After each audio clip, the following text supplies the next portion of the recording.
In an insurgency, you have to be so involved with what things are going on in an insurgency that you can make out who the normal civilians are and who the enemy combatants are. The quickest way to feeling better is go do something for somebody, like something worthwhile. Every lasting religion that's lasted through the test of time is founded on love. And so, what are the activities that we do in a day that create love?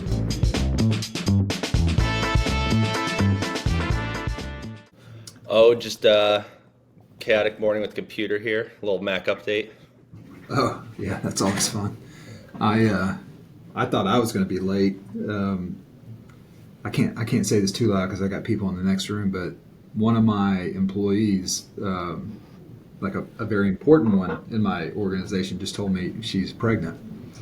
And so it's funny, I wanted to be like, oh, I love you, and this is so awesome, and like give her all my advice. But like I had this thing. Well, hey. I was like, I'm so sorry, but I gotta run. But I'm so excited for you.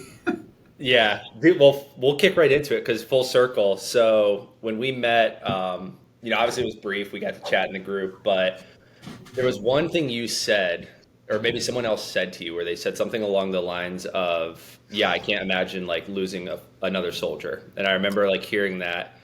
And then after I talked to you, I like really reflected on my own leadership, and I was like, man, I feel like this is an area of weakness I've been ignoring. And it was funny that, you kind of don't realize things till you look back at it. And especially in your book, I appreciated how much you shouted out the mental health side.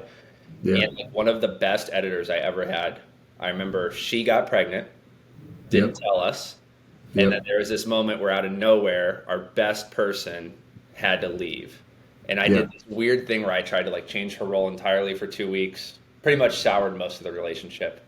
And then on my flight home from Austin, I made a video about like my biggest failure as a business owner, and full circle moment. She saw it, watched it, and reached out and was like, "Hey, there's no hard feelings. You guys did so much for me." And that was actually like one of the best learning opportunities I ever had. So I just think I'm very excited to talk on the leadership side. And I appreciate you taking the time to do this today. Yeah, man. Well, let's be sure to talk about that. Yeah, because from your side, like just so people know, you've not just done one thing. I mean, I think you casually mentioned you do real estate in person, and then I was like, okay, this guy does a lot. So for the viewers out there, a lot of my audience is entrepreneurs. Give everyone an idea of each chapter of business you went through in life, and then even other careers that led into it. Okay, well, I'll just give you the full journey, and then people can make what they want. It's funny. I had a mentor once tell me, just give people the sausage. Don't give them the ingredients of the sausage, because then they wouldn't eat it. They wouldn't enjoy it. So, I went to West Point for my undergraduate degree, and everybody at West Point has to get an engineering degree. So I got an engineering degree from West Point, but it meant that I went into the military, and I was fortunate enough to play for some professional baseball, and that's a whole story in its own. But I went into the military. Essentially did an infantry role for 6 years in the military. I did the whole airborne ranger, all that great stuff. I fought in Iraq and Afghanistan, so I got a chance to be in both wars and experience that. And I wanted to start a family. And one thing about me is I'm not going to do anything half speed. I'm going to give it my all. And so in the military, I was either going to be this combat warrior, which I believe God put me on the earth to be, or I wasn't going to be in the military at all. And it was very similar in baseball, too. I was either going to be a baseball player or I wasn't going to do it at all.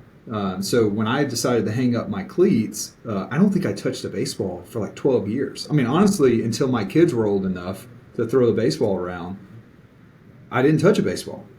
And so it's funny, that first time I grabbed the baseball and threw it, my arm almost fell off. I remember like all the hurt that I had when I was playing baseball. But I give things all I have, and if I'm not going to give it all I have, then I need to move on. And so my wife, she just said, look, I want to have a family too, and we talked about this before we got married, but I can't have a child with you, or I don't want to have a child with you and then you not come home from war.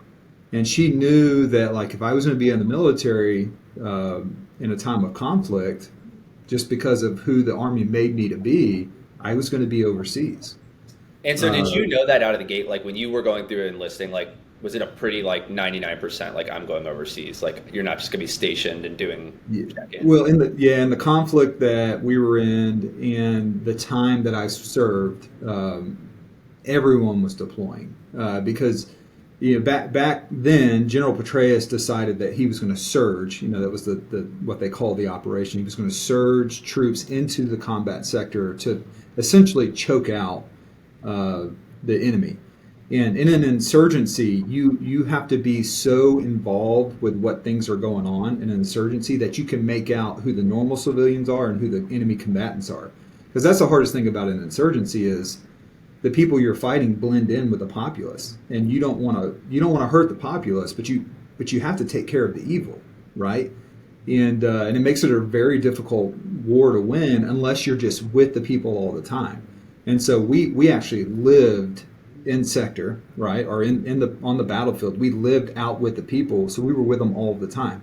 So when someone came in from out of town, or I got to the point where I could like recognize who was local and who wasn't just by the color of their skin or by the way that they talked or act, like you start to become a local because you live with them, and then we could more easily identify who was not supposed to be there, and and almost become an investigator, right? So that we can weed out the bad ones from the good ones. Because Petraeus decided to surge, which was completely the right move. I mean, that's when we actually started making positive impact in at least Baghdad, where I was. We needed so many more soldiers to be over there. And so the Army had to send all they had, all the capable people they had. And we were there. We were there a lot. And so you did get your year back home. But as soon as your year was up, you were going back over. I mean, it was an operating tempo of every other year. You were spending a year of your life overseas. So let me ask this, because I'm going to throw a couple probably curveball questions throughout this. What was something that you learned about how to vet people quickly in that process that maybe you didn't expect to learn? Because I feel like that's like, as I read the book, I thought about that. I was like, obviously there's the business side, which is my perspective, but there's also the human to human side of like, that is a whole scan system that I don't think a lot of people in the military talk about, but the more people I meet, they all seem to kind of have that. Well, yeah, I don't know if it's a natural thing. Certainly they didn't train us to do this. I think that some people just have an inherent ability to work through who other people are better than others. Like my wife is she's exceptional at this. Like she will tell me there's something up with somebody a month before I actually figure it out because she's a relationship person. Like when she wakes up in the morning, she thinks about, well, who am I going to hang out with? When I wake up in the morning, I love the people, but I wake up and think, well, what do I need to get done? And it's the way our brains work. And so these people, there are people that are incredibly intelligent and they're relationally and emotionally connected with people so well that they can see this stuff. For me, I take a very logical approach to it. Whether it's business or back then in combat, everyone has an outcome that they're looking for. And it's driven by a feeling that they have on the inside, right? Like we want to close another transaction and we're going to get money from it. But the feeling that I desire with the additional money is X, Y, Z, right? And so we're all out in this world acting and executing things for the end result of a feeling. And when I see a person who's trying to live their life and just make ends meet, in the local market in Baghdad, just trying to sell things and they're just they're just trying to generate relationships to put food on their table. And then you see somebody walk through the market who is a terrorist, right? Like their job is to create terror amongst the people so that they can force them to do what they want them to do. There's just a different demeanor in the way that they walk like a thug, right? Yeah. And we all know just growing up and just seeing bullies in real life, we all know what a thug acts like. It's just assign that to an adult, right? And so when you start seeing people's behaviors for what you believe their outcomes, what they want them to become, then you can recognize the behavior and not the person. And so it certainly helps that you see a person from Sudan show up in Iraq and you're like, okay, well that guy's, he's from Sudan. Like I didn't recognize it at first, like what their skin color looked like and what their hair looked like. But certainly after 12 months in Baghdad, like I could say, okay, well that guy's from Sudan, And you start seeing right? it. And there's a reason why he's there. And so at a minimum, I'm just going to have a conversation with him, right? It's kind of like when you don't use your blinker turning and a cop pulls you over. Well, yeah, you didn't use your blinker, and that's why you got pulled over. But he's going to have a conversation with you Well, to what else is see, going on yeah, here? what else is going on, right? And we would use the same tactics, but I think there is a part of just saying, well, this person looks out of place, right? But there's also the behaviors that they're showing you, and people don't behave in a certain way for no reason. Okay, and so like, I mean, we could take this every part of our life, right? If I come home and my wife's not talking to me a lot, Yeah. well, okay, well that's a little funky, right? Well, what's up with that behavior? And so my mind, the brain, all the brain tries to do is predict things all day long. Like that's what our brain's trying to do. You're trying to predict what I'm about to say, right? Like it's just that's what your brain is built to do. And so immediately I recognize the behavior, and my brain's trying to predict, well, why is she not talking to me? Like, what did I do? Or what happened? And so I'm trying to predict it to the extent as a leader that you can grab a hold of your brain and that predictive process that it's trying to do and bring some logic to it. You're going to be better at reading people. You just are, right? And it's going to help you be a better salesperson. It's going to help you be a better leader. It's going to help you with the outcomes that you want, right? Like, I need to get my wife back talking to me again because that's a healthy relationship, right? Okay, so what are the things that I need to do to rectify whatever happened to get her behavior back to one of loving and connection so that we can, move on from this and have a loving, evening together, right? Yeah. So I think it's twofold. Just be smart on what normal looks like, right? And that's physical and all of that. But then, okay, well, behaviors matter. What behaviors are you seeing? And then can you control your brain enough to bring logic to that predictive cycle, slow it down so that you can control it, to actually diagnose it and be aware that you diagnosed it because your brain's working on it. Can you bring awareness to that process so that you can use it?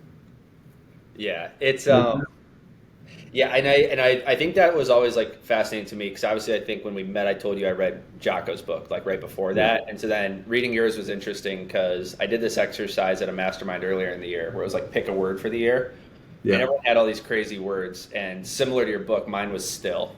I was like, I Okay. just want to be still this year. I think I've been chaotic for too many years, and I'm curious from your side. Obviously, you learn to read everyone else, so you're seeing all those behaviors. How much better did you also learn to read Schuyler, or is that actually something that was hard for you to develop? Well, I mean, the first section of my book is lead yourself. And so you have to know yourself and lead yourself first before you get to deserve the right to lead others. If you don't show up at the best that you can be, then you're entering some risk into the equation of leading others. And so I think that you have to know yourself and you have to work on yourself every day, right? John Maxwell talks that every organization has a lid, and the lid is the leader, right? And so if that leader doesn't continue to push themselves up and to the right, well, then the organization's not going to go anywhere. And therefore, the only way to grow the organization is to bring in a new leader who has more capability, right? Well, I'm not going to be that guy. I'm asking my team to get better every day.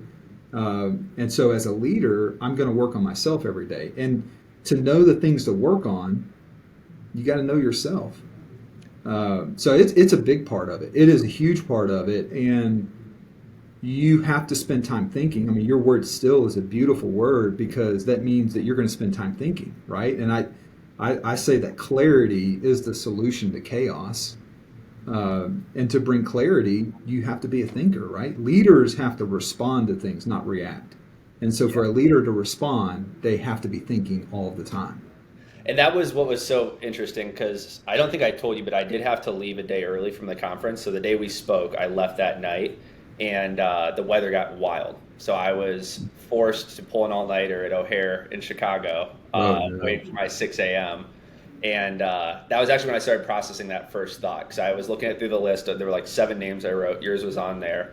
And what I always try to do, whether I read a book or meet someone, there's usually if I get a feeling of insecurity, I try to study it, or even a feeling of like, I don't like what he said. And I thought really deep about like the idea of a lost soldier, right? Because I think it's not just in business, but it's in life too. And I opened up about this once on the podcast, but it definitely came back here. Was one of my best friends who I worked my first 3 jobs with took his own life in 2017. And one of the hardest things about that whole situation for me was, I think a month before that, we had randomly met at the gym at Anytime Fitness at like 11 p.m. So like the most random time to go hit a workout. Yeah. And he was talking a lot about how he had these opportunities he wanted to take, but his girlfriend, family at the time, none of them were in support of it. And there was this moment of disconnect where I was like, well, you're going to do what you need to do, right? And he's like, ugh, I don't know. And then you kind of see the path of what happens when they start thinking and living for others. How have you like taken care of Schuyler throughout the process? Because like I saw some of it in the book, but I think one of the most admirable things is like anyone can find a reason to not take care of themselves, right? And I think that list can be everyone's worst problem is their worst problem. But how have you taken care of Schuyler throughout that process? Because I liked in the book you did mention there were dip periods, and I'm curious how you could kind of relate that to others. Yeah. It's an interesting question because I believe that I'm living my life for others. And I believe that true joy, not happiness can come in things, right? And happiness is, we've actually been blessed as a human race to have a lot of books on happiness in the last 10 years. And I've read quite a few of them. Happiness is short-lived, and it can be from things or experiences or, achievements, but happiness doesn't last. Joy is what you're after, and it comes from doing things for others. All right. To be your best and to have the most endurance and to be able to fully selflessly act for others, you have to be healthy as an individual. And so I think it just starts with understanding that, yes, I'm going to live my life for others. My purpose in life is 100% for other people. And that's it, right? Like that's my stake in the ground, and I understand that. But to be a great person for others, you have to be steady yourself, all right? And to be steady, you have to be healthy. And so every single morning, the first 2.5 hours are all about getting myself to a steady state, to peak position or to just personal improvement. Okay. And it's so that one, I don't let others down, because a lot of families depend on me to perform. Okay. But it's also so that whenever I come into a situation, you and I just talked about one with one of my employees, I don't react selfishly. Okay. People that aren't healthy react selfishly. If one of my best employees comes and tells me like, hey, I'm going to leave, can I be excited for her life? Can I be, right? And to the extent that I can be excited for her and her life and not worry about myself, that there's a health factor in that, and I've got to be healthy to be able to be that selfless.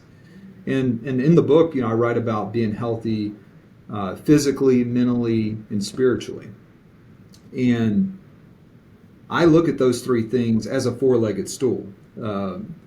Physical health is one leg of the stool, mental health is one leg of the stool, and spiritual health is 2 legs of the stool. And if you were on a boat in an ocean that was a little bit rocky, you're going to want to be sitting on a 4-legged stool. You don't want to sit on a 1-legged stool or a 2-legged stool. I mean, maybe if you're a great athlete, you can sit on a 2-legged stool and survive that storm. But at some point, those legs are going to fall out from underneath you. If you're on a 4-legged stool, then it's stable, right? And I think that to me is health, right? And you need to take care of your health so that you can be the selfless person who lives for others the best way that you can for them, or the way that they need you to show up. And so I as a leader, I wake up every day and I think, well, who does my team need me to be so that they can be their best today? I don't wake up in the morning and say, I'm going to go do these things and they better follow me. That's not how life is, right? When I wake up as the father of the household, right, I say, who does my family need me to be today so that they're their best? Yeah. So I'm serving all day long. I'm serving. That's the way. And here's the beautiful thing about business. So just to bring it back to business and getting what you want.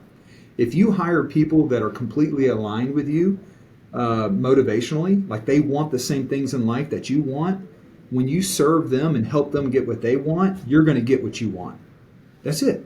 So then your life becomes, well, how can I help all these people get what they want? Because if they get what they want, I'm going to get what I want. So And probably exponentially.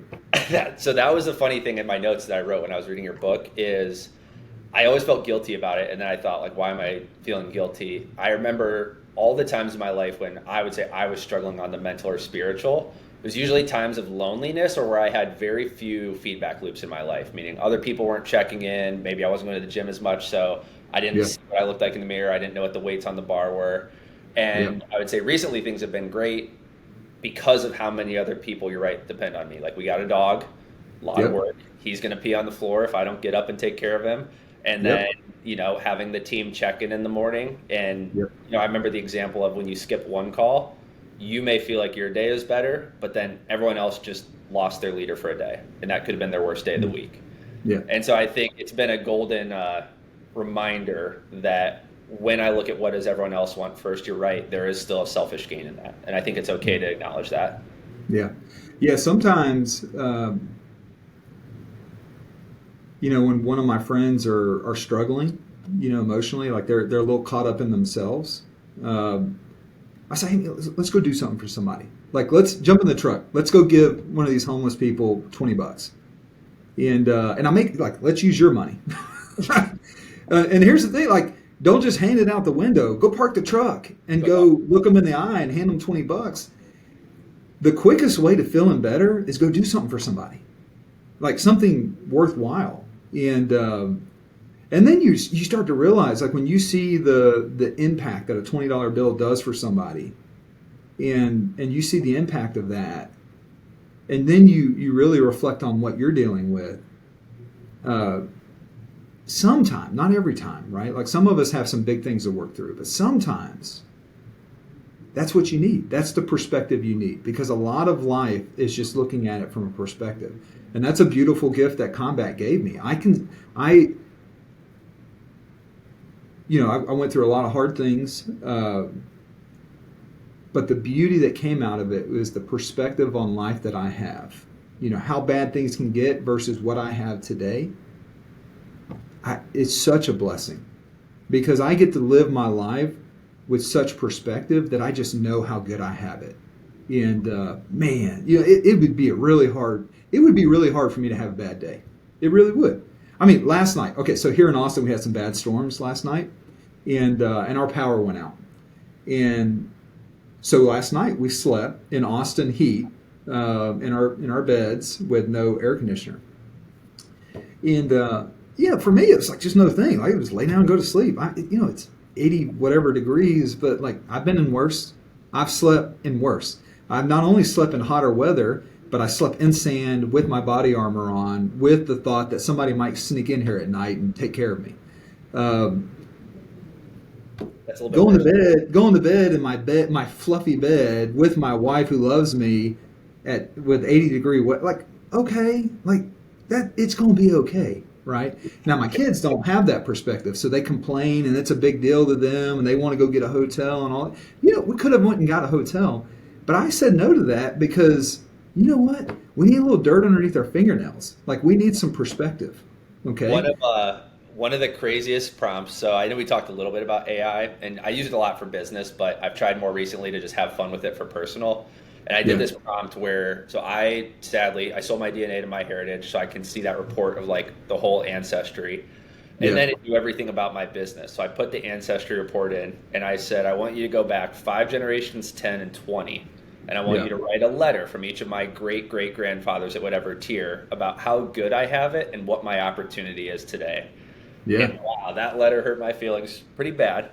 But it talked about how, like the first one was written from, I think, like 5 generations back. And he's like, look at your hands. He's like, they're not even burnt. They're soft. You have no calluses. you your grandparents were grateful to have a kitchen, and now you make videos about kitchens on a phone. And it was Right. like, it's just a very crazy perspective to think of how far things have come to where what we think is an issue today, yeah, Yeah. it's someone else's blessing. Well, and listen, and I'm not.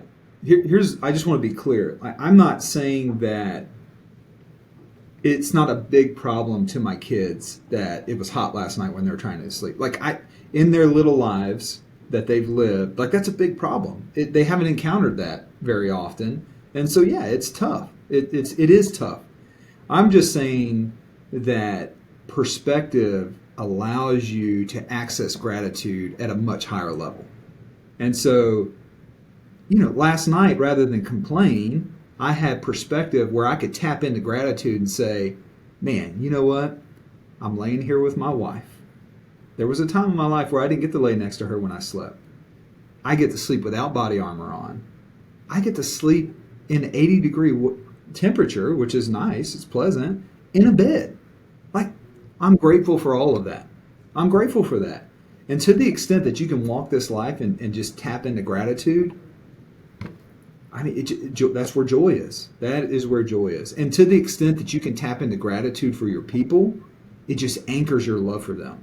That's when they can go and jack up big time, and you still love them because you've reminded yourself every day of why you're grateful for them. And so you can just let little things be little things, right? A lot of leaders can't let a little thing just be a little thing. They make it a big thing, and it's like, why?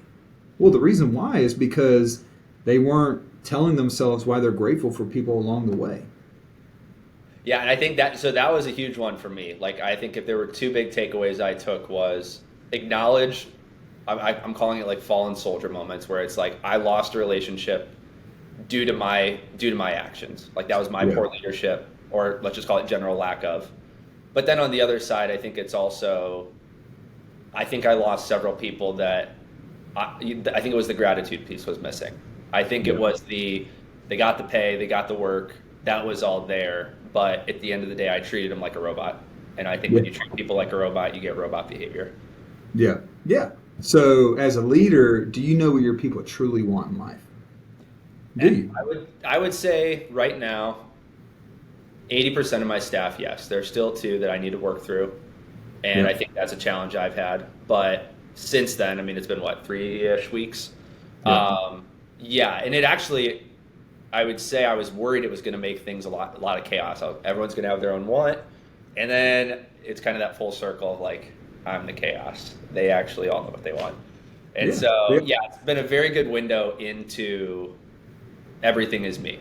Like if I am the leader, everything's going to be a sub-result of how I perceive and also act towards them. Yeah. All ships rise or fall on leadership, right? I mean, it is what makes all the boats rise. And here's the thing, man. Like once you know what people truly want, all right, you know what they want professionally, you know what they want financially for their lives, you know what they want personally, whether that's physical or spiritual or relational improvements in their life. Once you know what they want in their life, then you can assess, okay, well, are we on the same page? If I help them get what they want, will I get what I want? If the answer to that's no, then you're always going to be asking them to do something that goes against what they want. And so no matter what their capability is, tactically or technically, you need to help them go somewhere else where they can get what they want that's aligned with the business and the business owner. And then you can go find somebody that's aligned with you. And then the people that you do know that you have something that can help them get what they want in their lives, then you just lead them, right? And so again, like I love John Maxwell. We're just very aligned with our mindset on things. He defines leadership simply as influence. Well, the way that you have influence with people is you live a life that they want to have in some way, right? And so you could either follow me because I'm strong spiritually. You can follow me because physically I know what I'm doing. You can follow me because you're impressed by what I've done in my business, or maybe the wealth that I've accumulated. In some way, I have to have a life that you desire to have, and then you will follow me because I can influence you in that way. And so then I just tap into that influence to get people to do what I need them to do so that we all get what we want. So I'm curious from your side because one of the things we talked about was being more open. Like content was a discussion, but sharing an authentic message versus like let's call it a staged or scripted one. What has Yeah. surprised you the most that people reside with in your, let's call it the four pillars, where you're like, I'm surprised a lot of people care about that one. Well, I'm not surprised anymore. I mean, like Yeah. I've been doing it for so long now. Like I can tell you that young people want to travel and they want to have fun and experiences, right? I can tell you that people my age, when I sit down with them, they're hunting something spiritually, So they've lived some life and they've taken some trips and they've accumulated some wealth and they still feel a little empty, and so they need something spiritually to fill that void. Um, People in the middle, a lot of times they either need wealth or they need to get healthy, right? So a lot of people in their mid 30s, they've lived long enough that they let their health slip a little bit, and they're like, oh man, I got to tighten up, right? If I'm gonna if I'm gonna live a healthy life. But they also the impact of like, man, I need to provide for my family. Like I need to make some money because like, these young kids aren't going to be young for very much longer. I need to be able to provide for them in the next chapters of their life. Uh, and so I've done this with so many different types of people for so long that within a couple of minutes, I could tell you what they want. And then I'm hunting. Then I know what they want motivationally. Then I'm hunting. Okay, well, what are your values, right? So are we aligned values wise? Because in our business, I'm going to be loving first, right? If it's a decision between making a dollar or being loving as an organization, we're going to be loving first. And we're not going to let people abuse us, but we'll probably let people abuse us more than most companies will, because if someone's upset, like that's a cry for help. Can we help you? Like, and it not about our service or our product. Can we help you? Yeah. Are you okay? Yeah, are you okay? Like, can I love on you a little bit and just trying to turn you around? And that requires trust to have that conversation. And a lot of times, those upset people won't give their trust easily. But I guess my point is like I need loving people that are selfless and that think about the team before they think about themselves to be completely aligned with our organization. Yesterday, we had a discovery day for some franchisee prospects for our franchise.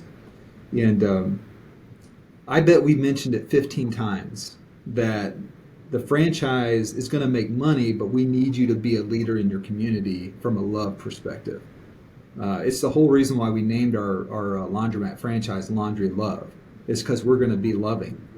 And if that's just a hard concept for somebody to get, like if they're just 100% motivated by money, we're not going to be aligned. Like the values are amiss, and you may go make money in laundry, but it's just never going to feel right. And you also And that's feel like, important. so you said one of the things you did before you went to the Middle East was you studied multiple religions, right? So you Yeah, tried to understand. Funny yeah, enough, that was something I did when I started my business because I realized like I'm going to meet a lot of people that didn't grow up how I grew up. yep. And I don't remember, honestly, I hate to say, I don't remember which religion it was, but there was a concept of there are nodes and then there are connections. And Mhm, it said most of the value that you find in experiences is in the connection. And when you just mhm, focus on the node, things can get pretty rough. And so yeah. I feel like if you don't have the same values, you're just two separate nodes, and there probably really is never a connect. Maybe there's the profit and loss sheet, but is that really a connection or just paperwork? Yeah. I mean, every lasting religion that's lasted through the test of time is founded on love. And so, what are the activities that we do in a day that create love? And that's what it's all about, man. That's what it's all that is the connection. Yeah. And to the extent that you wake up in the morning and you think about how I'm going to go create more love in the world, that's the extent of how spiritually strong you are. If you wake up in the morning and think about what you're going to go get, spiritually you're very weak. Okay, so in your whole, and I'm saying business side here, in your Yeah. whole business career, think of the times when things have been very difficult, or maybe not even difficult, but just huge opportunity, a lot of stress. When are a few times when you're like, yeah, leading with love and having that desire actually saved the business deal, made the relationship happen, connected it? I'm Yeah. sure there are multiple, but Well, yeah, I'm in real estate, so there's lots of opportunity to fail. Especially right now in Austin, Texas. I mean, there's just a lot of real estate turmoil. Uh, I'm not going to say that loved saved the deal, right? It's not. Love didn't turn that business failure or that poor decision into a winning decision. What it did was, at the end of the day, with my relationships, they still respect me for who I am. Um, Maybe not for the way that I performed, but they respect me for who I am. And I'm always going to do the right thing to the best of my ability. I'm always going to treat people with respect. I'm always going to choose love over everything else. I'm not going to fight with you. My fighting days are over. I don't care who's right. What I care about is what's the best decision next, and and can I do that in a loving way? Like that is the thing. And so I there I guess the one win that I can say is, at the end of the day, people may choose not to do business with me in the future, um, but I think they would call me if they needed help, like genuine help in life. I think they would call me, and or if I called them, they'd pick the phone up and they'd say, "Hey, man, what's going on? Can I help you out?"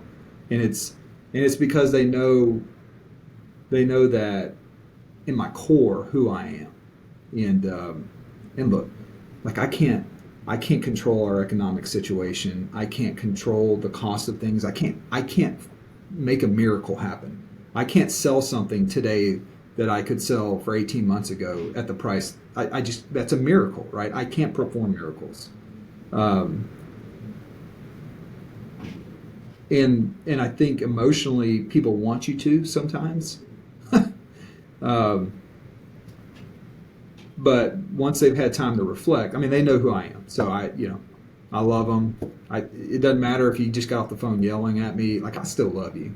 I may not like you that much anymore, but I love you, right? And if you called me and said, "Schuyler, I need you," I need to know you very little than to say I'll be there. Like, I'll be there. yeah. No matter how you treat me. So I'm curious. I like to ask this to everyone that comes on the show. Obviously, it's the title, but I think a lot of people could see the franchise, they could see the real estate team, and they go, "Oh, this guy knows everything." But what would you say in your life you're still figuring out in this moment?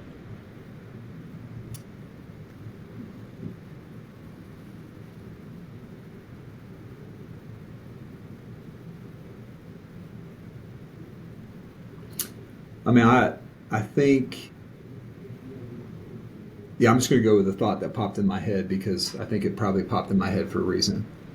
Uh, I've been so blessed in my life, Alex, by gifts, by talents, by resources, by beautiful people that have come into my life, and I'm a hard worker, and I know I'm a hard worker. And so for a person like me that's achieved success and is a hard worker, I think it's very easy for ego to creep into your life. And so I've got to constantly remind myself that I'm a capable person and I'm a hard worker, and everything I have was a gift. It's a gift, and gifts can be taken away, and it is my responsibility to steward my gifts and to not let ego creep into my life. And it's a battle in here. It's a battle every day to subdue ego and to steward my gifts, not bathe myself in them, right? And be like, I'm the man because I've done it. Like, no, I'm not. I would have created none of this if I wasn't given the gift of the people that I'm in business with, if I wasn't given the gift of coming back from combat, and not dying on the battlefield. I wouldn't have created any of this if I wasn't given the gift of a beautiful wife that has supported me for 20 years, or the gift of the intellectual capability that I have, or the body that can get up every morning and move. Like all of these are just gifts that I was just given, like out of sheer blessings from God. And yeah, when people forget that and they think they're in control of everything, eventually that's going to catch up with them. And so that in my mind, I battle that. I battle that consistently, and to some extent, because I'm battling it consistency, I'm also like the cheerleader for that message too. To like make sure that all the people that look and talk and act like me, that they remember all this stuff is gifts. And there's a parable in the Bible that I love. There was a master who had these 3 servants, and one servant he gave 10 or 5 talents to, a second servant he gave 2 talents to, and a third servant he gave 1 talent to. And he said, go off and multiply that. And so the 3 people went out. The guy with the 5 talents doubled it, the guy with the 2 talents doubled it, and the guy with the 1 talent just hit it. And so they came back, and the one with 5 said, here, here's 10 talents. And the master said, well done, my faithful servant. Then the one with 2 talents came back and gave him 4. And he said, well done, my faithful servant. And the one with 1 talent came back and said, master, here's your 1 talent back. I know that that's important to you, and I didn't want to lose it. And he did not reward him with affirmation. We are all given gifts and talents at different levels. And those of us that have more, we have more responsibility to go give the world more. And I think some people forget that. I think they're given a lot, and they think that, well, I earned all this, and so I get to enjoy all this. No, man, you were given all of that as a gift. So you better go steward it in the world and help others with all of those gifts that you've received. And I think that that's an important thing to remember. And so you feel like at times that ego starts jumping in, and you got to just remember. Yeah, I start to think like, oh, I deserve all this, or I earned it. Man, yeah. That's ego. That's ego talking, and you got to battle. As a leader, you got to battle. To think that way, yeah. Huh? Like it doesn't serve me or anyone else to think that way. There's like rarely an argument where it's like, yeah, that's a good way to process, and yeah. Yeah. Well, I mean, so some people are hunting the feeling of satisfaction. And so they try to achieve that satisfaction by telling themselves, well, I deserve this. And that is the beginning of the end. Yeah, it's like, it might be the wrong generation of music, but there's the song Pursuit of Happiness by Kid Cudi, and it sounds like a party anthem, but when you listen to the lyrics, it's extremely sad because he keeps saying, I'll be fine once I get it, I'll be good. And and then you realize as you listen, like, oh, that's a forever chase. Yeah, well, think about it. So I get it, I get it, I get it. I'll be fine. Yeah. You will have happiness. Happiness is short-lived. To have joy in your life, you need to be spiritually healthy, and you need to be acting for others. That's where joy is, right? And leaders that are extraordinary leaders, they wake up every day, not only get themselves ready, they lead themselves, but then they go ask themselves, like, who does the world need me to be so that the world can be their best, right? Like the President of the United States has the most demanding job in the world because there's more people in the world that person has to wake up and think, who do I need them to be for them to be their best, right? Yeah. The second that the leader of our country wakes up and says, well, I want this and everybody better follow me, that's a problem. That's a problem. Yeah. Right? That's not true leadership. That's dictatorship, right? And I mean, I don't mean to be political, and there's no reason to do it, but I just I was saying this when Obama was president. It's a weight for everyone, and I think that if there's more humility of seeing how many, I think a big thing that I want to say thank you for just in this process is I think leadership was something I ignored unintentionally, and when I identified why, it pointed back to a lot of the same things I'd already struggled with before business. Mm-hmm. And it was like, I heard it in a song once, but it's like what it says on all the car mirrors. It's like objects in the mirror are closer than they appear. And I think like a lot of times, like our worst traits are as well. Like we forget that it's like, hey, that thing you think you conquered, like it's 2 bad decisions away. Yeah. And Yeah, this has been fun. So I just want to give you a chance. So for people, you have the book out. Yeah. Everyone, I didn't read it. I listened to it. I don't really read anything. I just listen and take notes.